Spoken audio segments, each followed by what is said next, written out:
Welcome back. और अब कुछ बात कर लेते हैं नांगा पर्वत पर मुहिम जोई के हवाले से। मतलब ये माउंटेन्स, वही बात हमने कही थी ना बिलाल, ये दरिया, ये समंदर, ये पहाड़, ये सब ठीक है आपके एडवेंचर के लिए हैं, लेकिन फिर आप उसको अपनी जान जोखिम में डालकर ही जाएं। अच्छा, ये बेसिकली होता ही है, ये जो बेसिकली हाइकर्स होते हैं इनकी ज़िंदगी वैसे ही बड़ी रिस्क पर होती है, क्योंकि ये इतनी हाइट पर चले जाते हैं कि वहाँ ऑक्सीजन भी नहीं होती है। वहाँ सिर्फ आप वाया हेलीकॉप्टर जो है वो अगर जाएं तो वहाँ मौसम ख़राबी की वजह से भी बाज़ दफ़ा हेलीकॉप्टर्स नहीं जा रहे होते। इस वक्त हम बात करें, we are talking about Nanga Parbat की जो मुहिम जुई है, उसके दौरान खातून कोह पैमा हादसे में हलाक हो गई हैं। चेक रिपब्लिक की कोलोचावा क्लारा आज सुबह लापता हुई थी। क्लारा की मौत ऑक्सीजन सिलेंडर फटने से हुई थी, एज आई सेड दैट। बिल्कुल। और डेड बॉडी जो है आज लाश मुंतकिल की जाएगी। गुज़िश्ता माह गैर मुल्की कोहे पैमाओं की टीम नांगा पर्वत दियामिर फेज से मुहिम जुई के लिए गई हुई थी, जिनमें से 2 मेंबर्स आज सुबह बेस कैंप से 2 लोग थे जो गए थे। इसी दौरान चेक रिपब्लिक से ताल्लुक़ रखने वाली खातून कोहे पैमा कोलोचावा क्लारा हादसे में लापता हो गई थी। बिल्कुल, साथ ही कोहे पैमा ने भी बेस कैंप पहुंचकर हादसे की इतला दी और कहा कि क्लारा का ऑक्सीजन सिलेंडर फटने से मौत वाक़ई हुई है, जबकि हुक्काम का कहना यह है कि हेलीकॉप्टर के जरिए रेस्क्यू का आगाज़ किया जाएगा। खातून कोहे पैमा की लाश को चलास मुंतकिल भी किया जाएगा। एज ए टॉक अर्लियर, बहुत अनफॉर्चुनेट और ऐसा वाक़या है। We have seen multiple times के वो एक पाकिस्तानी आपको याद होगा जो कोहे पैमा थे, उनकी भी जो नाश थी वो नहीं मिल पा रही थी। और ये हम देखते हैं कि होता यूँ है क्योंकि ऑक्सीजन बहुत ज़रूरी होती है। कभी ऑक्सीजन सिलेंडर मिसप्लेस हो जाता है, कभी ऑक्सीजन सिलेंडर फट जाता है, कहीं पर हम देखते हैं कि ऑक्सीजन ख़त्म हो जाती है। तो ये इतनी हाइट पर, इतनी पीक पर जा रहे होते हैं, इनके लिए ऑक्सीजन सबसे ज़्यादा ज़रूरी होती है। और सबसे बढ़कर ये तो सबसे पहले तो आप ठीक है ट्रैकिंग के थ्रू आप जा रहे होते हैं, आपके पास सारे इक्विपमेंट्स होते हैं, लेकिन उसके बावजूद भी फिसलने का कितना खतरा होता होगा। खतरा तो लाहक होते हैं। और देखो कितनी प्यारी सी लड़की है ये क्लारा, और अब ये कि शी इज़ नो मोर, और इस तरह से कितनी जाने जाए गई हैं कोहे पैमा। अच्छा, बॉडी अभी नहीं मिली है ना, बॉडी ढूंढने का ऑपरेशन ये जो है वो अमल जारी है। नहीं, कोहे पैमा की लाश जो है वो लाश मुंतकिल कर दी गई है। खातून कोहे पैमा जो है उनकी, अगर मैं आपको बड़ी मज़े का बताऊँ, ये जो पूरा सिलसिला है कोहे कराकरम है और ये माउंट रेंजेस जो है, इसमें पता नहीं कितने लोग दफन हैं, and you never know, you will never know सबकी दास्तानें भी उनके साथ ये कौन सी जो है वो लाश कहाँ पर है या कौन सा शख्स कहाँ दफन है। अगर ये ट्रैकिंग पर जा रहे होते हैं, इन्हें कोई ऐसी लाश मिलती है तो ये फ़ौरन इन्फॉर्म भी करते हैं रेस्क्यू टीम को।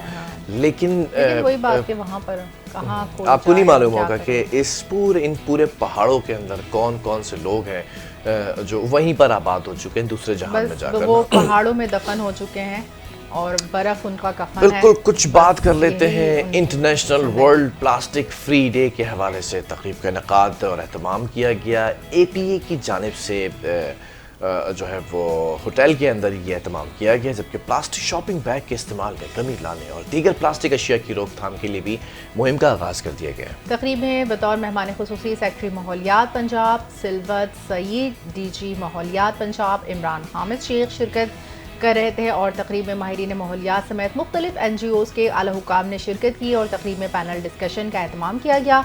और इस तकरीब का मकसद प्लास्टिक का इस्तेमाल कम करना और माहौल दोस्त इक़दामात को फ़रोग़ देना है, क्योंकि आपको पता है पंजाब में काफ़ी तेज़ी से ये काम जारी है, और वहाँ पर मेरे ख्याल में मरियम नवाज़ ने एक मशीन इंस्टॉल की है जिसमें आप प्लास्टिक की बोतल डालेंगे तो आपको उससे पैसे मिलेंगे। अच्छा, रिसाइकलिंग वहाँ के पर लिए रिसाइकलिंग का एक बहुत अच्छा इन्होंने कॉन्सेप्ट, बहुत ज़बरदस्त इनिशिएटिव्स है मेरे ख्याल में पंजाब। जबकि सेक्रेटरी माहौलियात ने भी प्लास्टिक को रिसाइकिल करने के लिए मुख्तलिफ स्टॉल्स भी लगाए हैं, ये भी कहा, और प्लास्टिक में कमी के लिए आर्ट वर्क के जरिए भी आगाही को तरजीह दी गई है। जबकि 5 जून 2024 से अब तक 75 माइक्रोन से कम वजन शॉपिंग बैग मुहिम के दौरान 3,44,000 किलो प्लास्टिक बैग को जब्त भी किया गया है। It's a good initiative. हम देखते हैं कराची के अंदर हमारे मुर्तज़ा वहाब भाई जो हैं, जिनको हम रोज़ाना याद करते हैं, अल्हम्दुलिल्लाह मुसलसल तवातुर के साथ हम तो अपने प्रोग्राम में मुर्तज़ा को रोज़ाना याद करते हैं, लेकिन when it comes to have some precautions, have सम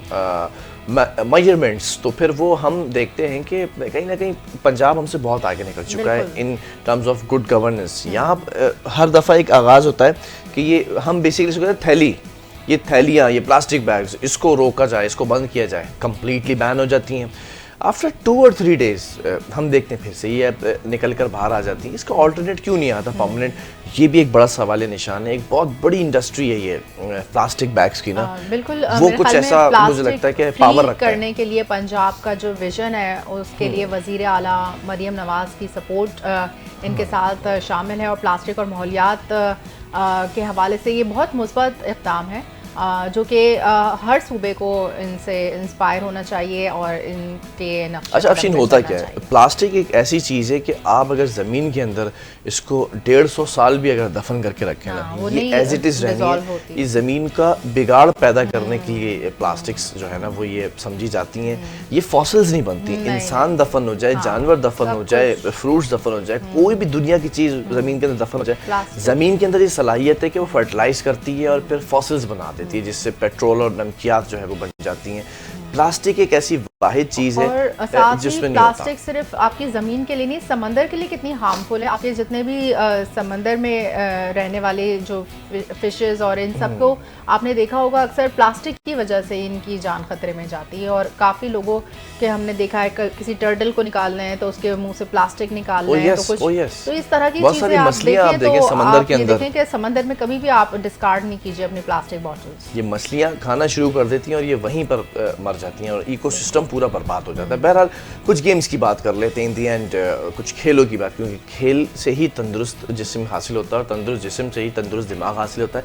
तंदुरुस्त दिमाग जब हासिल होगा आपके पास तो फिर आप कुछ बेहतर अपने लिए भी कर सकेंगे, सोसाइटी के लिए भी और मुल्क के लिए भी कर सकेंगे। पाकिस्तान ने Asian youth girls netball championship की जो वो है डिवीज़न कप का फाइनल जीत लिया है, जबकि मालदीव के खिलाफ 35 के मुकाबले में 60 गोल से कामयाबी हासिल की।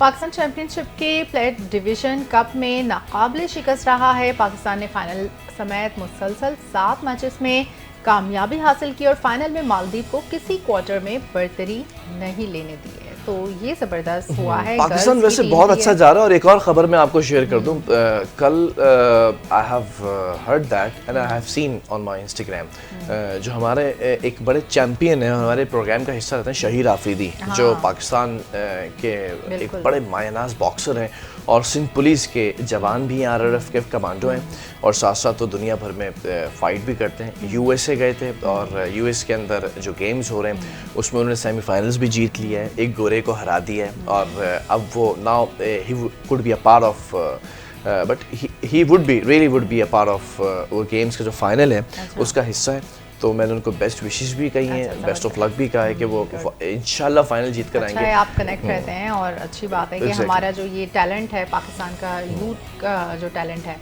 तो उसको हर कदम पे अल्लाह ताला इसी तरह कामयाबी से नवाजे। चलें जी, एक छोटे से वक्फे की तरफ जा रहे हैं, कमर्शियल ब्रेक की तरफ जा रहे हैं। ब्रेक से जब वापस आएंगे तो मुहर्रम अल हराम के हवाले से कुछ गुफ्तगू करेंगे। मुफ्तियान कराम भी हमारे साथ वाया ऑनलाइन और स्टूडियो शामिल होंगे और कुछ अय्याम के हवाले से, इनकी अहमियत के हवाले से भी कुछ बातें करेंगे कि ख़ास तौर पर अगर करबला की बात करते तो करबला का वाक़या क्या सिर्फ जो है वो एक पैगाम देता है या पूरी ज़िंदगी का तरीक़ेकार भी समझा कर जाता है कि ज़िंदगी कैसे गुजारनी चाहिए। छोटे से वक्फे के बाद। Stay with us.